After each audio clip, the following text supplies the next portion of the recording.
मेरा नाम डॉक्टर मनन गुजराती है। मैं यहाँ पे अस्थि रोग और जॉइंट रिप्लेसमेंट्स का काम करता हूँ कल्याण फोर्टिस में। और आज जो हमारा बात करने का टॉपिक है वो है कार्टिलेज की जो सप्लीमेंट्स है और कोलेजन सप्लीमेंट्स, ये क्या है और वो कैसे काम करते हैं। तो ये समझने के लिए शुरुआत हमें कार्टिलेज से करनी पड़ेगी। हमारी जो हड्डियाँ हैं दे आर वेरी हार्ड, वो बहुत सख्त होती है और इनमें फ्रिक्शन ना हो इसीलिए इनके ऊपर एक कुदरती परत होता है रबर सरी का, जिसे हम कार्टिलेज कहते हैं। कार्टिलेज जो है 70% यानी 70% इज मेड ऑफ फ्लूइड्स और बाकी का जो 30% है वो बना हुआ है कोलेजन, प्रोटियोग्लाइकेंस एंड कॉन्ड्रोसाइट्स। तो इस कार्टिलेज का ये काम है कि जब हमारे घुटने प्रेशर लेते हैं या एक दूसरे पे जब हमारे हड्डियां हिलती हैं तो इनमें फ्रिक्शन नहीं हो और वेट ट्रांसमिशन हो, इसीलिए ये बहुत ज़्यादा कंप्रेसिबल और फ्लेक्सिबल होते हैं। इनका जो फ्लेक्सिबिलिटी है ये इन कॉन्ड्रोसाइट्स और कार्टिलेज के जो घटक है प्रोटीन्स, प्रोटियोग्लाइकेंस, म्यूकोपॉलीसैकेराइड्स, इनसे बना हुआ है। अक्सर ये देखा गया है कि जो कार्टिलेज में उम्र के हिसाब से, यूज के हिसाब से घिसन होती है, उससे आगे जाके अर्थराइटिस होता है। As the aging proceeds, as there are other injuries which may cause trauma to the cartilage, arthritis may occur.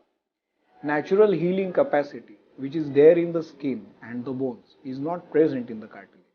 मान लीजिए हमें हड्डी टूट गई तो जिस किस्म से हड्डी जुड़ के आ सकती है, या हमें जख्म हो गया तो वहां पे ब्लड क्लॉट फॉर्म होकर जैसे नया चमड़ा, न्यू स्किन फॉर्मेशन होता है, उस तरीके का रीजनरेशन कैपेसिटी कार्टिलेज में पाया नहीं जाता।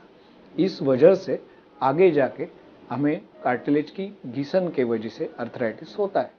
तो फिर ऐसी कोई दवाएं हैं क्या जिससे हम इस कार्टिलेज का डीजनरेशन रोक पाएं, या अगर ये डीजनरेशन हो रहा है तो इसे भर के निकालें।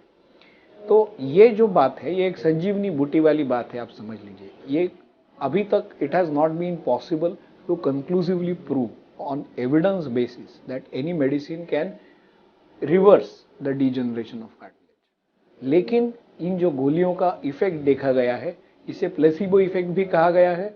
यानी if you are taking the medicine, फिर 50% लोगों में फायदा है, 50% नहीं। तो अक्सर इसे इस तरीके से हम अप्रोच करते हैं कि अगर आपको कार्टिलेज में कुछ चेंजेस है, अर्थराइटिस है, तो हम कार्टिलेज सप्लीमेंट शुरू कर देते हैं। या फिर अगर हमें लगता है कि आपको आगे जाके अर्थराइटिस होने की रिस्क ज्यादा है तो हम कार्टिलेज सप्लीमेंट शुरू कर देते हैं। इस वजह से मुमकिन है कि आपको अर्थराइटिस ना हो, या फिर अगर वो हो रहा है तो उसका प्रोग्रेशन स्लो हो जाए या स्टॉप हो जाए। तो हम ये क्लिनिकली कैसे देखते हैं?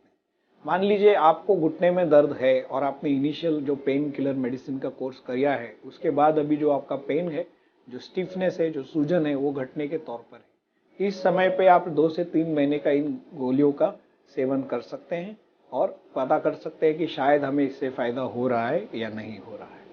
तो शुरुआत कौन सी गोली से करें? ग्लूकोजामिन जो है ये एक रॉ मटेरियल है जिससे कार्टिलेज के घटक तैयार होते हैं।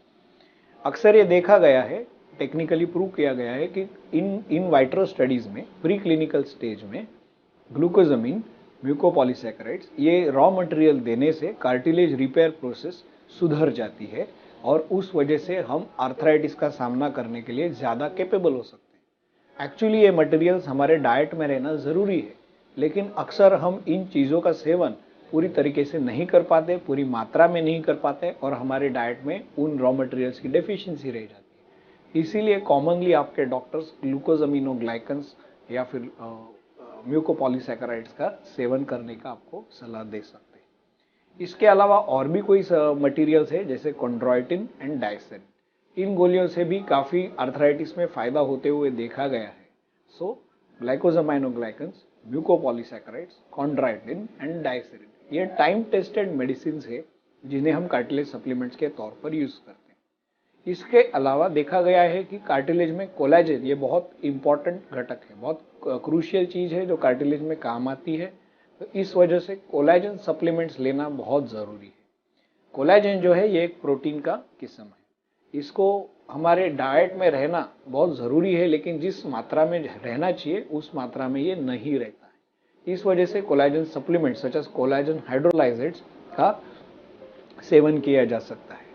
लेकिन अक्सर ये देखा गया है कि पेट में जाने के बाद कोलेजन हाइड्रोलाइसिस जो है वो उसके बेसिक प्रोडक्ट्स में कन्वर्ट हो जाता है अमीनो एसिड्स में, जो बॉडी में जाके आगे जाके कोलेजन फॉर्म करेंगे। इसीलिए the jury is out. We are not sure whether collagen hydrolysis supplements are going to evidently और कंक्लूसिवली हेल्प योर नी। उसके आगे जो नया मॉलिक्यूल है उसे कहते हैं अनडिनेचर्ड टाइप 2 कोलेजन, UC2 करके इसका लॉन्च किया गया है।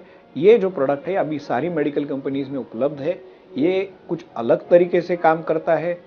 हाइपोथेसिस ये है, उनका ये मानना है या थियोरी है कि ये हमारे शरीर में जो ऑटो इम्यून प्रोसेस है उसी में जाके इंटरफियर करता है, उसे रोक लगा देता है, उसे किसी मात्रा में घटा देता है, जिस वजह से ऑटो इम्यून तरीके से हमारा जो अर्थराइटिस है वो कम हो जाए।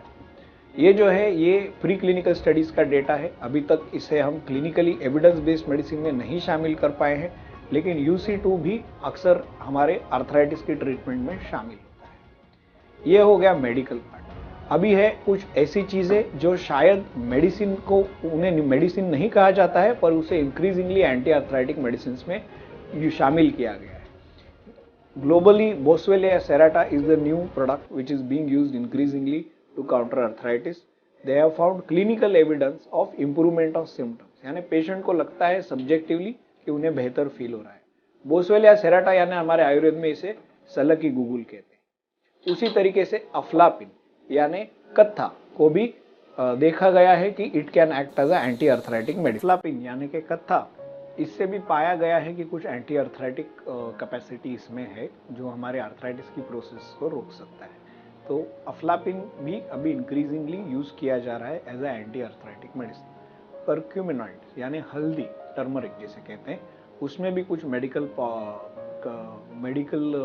एबिलिटी पाई गई है, कुछ प्रॉपर्टीज पाई गई हैं जिससे वो अर्थराइटिस रोकने के लिए कहा जा रहा है कि शायद यूजफुल हो पाए, और उसके ऊपर भी काफ़ी रिसर्च और प्रोडक्ट्स अवेलेबल है और चालू है। ये जो भी मेडिकल ग्रेड की दवाएं हैं इन्हें न्यूट्रास्यूटिकल्स कहा जाता है। इसका मतलब है कि ये सारी चीज़ें हमारे खाने में रहना ज़रूरी है, लेकिन नहीं रहती हैं, इसीलिए they are not called medicine, they are called nutritional supplements. इसका दूसरा मतलब ये होता है कि अगर हम हमारे खाने पे ज़्यादा ध्यान दें, हमारे खाने में seafood, fresh vegetables, fresh fruits, seeds जैसे आलमंड्स, वॉलनट्स, तिल यानी सेसमी, फिर एमरन यानी राजगीरा, इन चीज़ों का अगर हम प्रॉपर सेवन करते हैं, प्रॉपर डेयरी प्रोडक्ट्स जैसे चीज़, पनीर, इनका सेवन करते हैं, तो हमारी डाइट में भी एक significant portion from food can be contributed. Diet nutritional supplements जो है ये सीधा न्यूट्रिशन से ही आ सकते हैं। और जब इनसे अपना फायदा नहीं हो रहा है तो ऑर्थोपेडिक सर्जन को मिलिए, उनको दिखाइए, एक्सरेज करवाइए, एंड उस हिसाब से फिर आपका अर्थराइटिस का वजह ढूंढ सकते हैं कि आपको गाउट है, रूमेटॉइड अर्थराइटिस है, ऑस्टियोआर्थराइटिस है, और उस हिसाब से उसका ट्रीटमेंट कर सकते हैं। This was a short talk about collagen and cartilage supplement.